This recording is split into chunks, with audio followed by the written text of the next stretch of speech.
कुंवर बेचैन साहब की पंक्तियां हैं।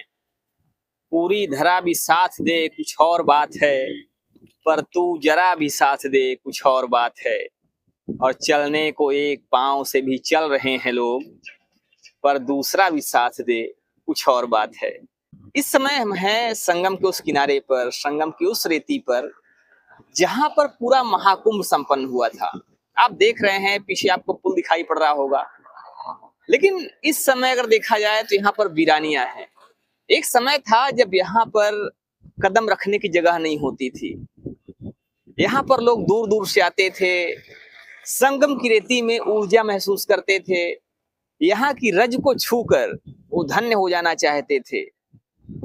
हालांकि इसकी महत्ता आज भी कम नहीं हुई है, आज भी उतना ही महानता रखता है, लेकिन कहीं ना कहीं आज यहाँ पर वीरानियां हैं। लेकिन इन वीरानियों के बावजूद यहाँ की मिट्टी में एक अजीब सा सुकून है। आप देख रहे हैं ये पीछे वही पुल है जहाँ के नीचे से अक्सर लोग गुजरा करते थे। और इस समय अगर बात करें तो हमारे साथ में हमारे एक मित्र भी हैं, तिवारी जी हैं। ये उस टाइम पे, उस समय पे जब महाकुंभ चल रहा था, तो ये हमारे हर पग पग पे साथ रहते थे, हमारे बहुत करीबी हैं। और इन्होंने पूरा महाकुंभ बड़ी ही नजदीकी से देखा हुआ था, इन्होंने कवरेज भी किया था। क्योंकि पत्रकारिता ऐसी चीज है कि इसमें व्यक्ति लगातार हर पग को, हर कदम पे और हर जो छोटी बड़ी घटना उसको कवर करने की कोशिश करता है। तिवारी जी, कैसा अनुभव रहा आपका, और वर्तमान की जो स्थिति है इसको लेकर क्या कहेंगे? देखिए, सबसे पहले बहुत बहुत प्रणाम, नमस्कार सभी दर्शकों को। पांडे जी, चाहे अब माघ मेला हो और चाहे महाकुंभ हो, लेकिन हमने ये देखा है कि पिछले जितने भी महाकुंभ हुए हैं, तो महाकुंभ हालांकि ज्यादा तो हमने नहीं देखा है, लेकिन हमने सुना भी है और एक दो महाकुंभ हमने देखा है। तो महाकुंभ के एक साल पहले और एक साल बाद जो मेले की प्रगति होती है, माघ मेले की, बहुत सामान्य रहती है, बहुत आसान, यानी बहुत भीड़ नहीं होती थी। लेकिन हमने इस बार देखा और लोगों ने यह कहा भी कि 2025 दुनिया का सबसे बड़ा जो है महाकुंभ यहाँ लग रहा है। इसके बाद का जो माघ मेला होगा बहुत सामान्य होगा, लेकिन हमें नहीं लगा।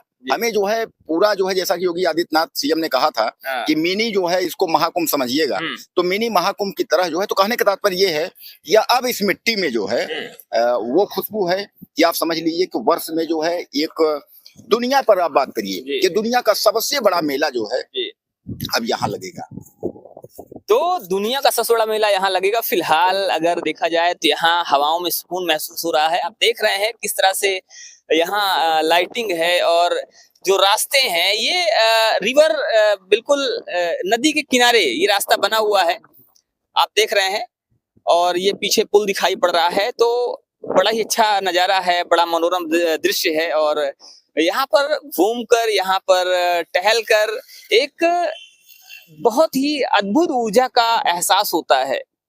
जैसा कि कहा भी जाता है कि प्रयागराज तीर्थों का राजा है, तो इस तीर्थराज को, इस प्रयागराज को अगर कोई महसूस करना चाहे तो बड़ी ही नजदीकी से, बिल्कुल अगर दिल से महसूस करे तो उसको महसूस होगा कि यहाँ की हवाओं में भी ऊर्जा है, यहाँ की हवाओं में भी एक अद्भुत एहसास है।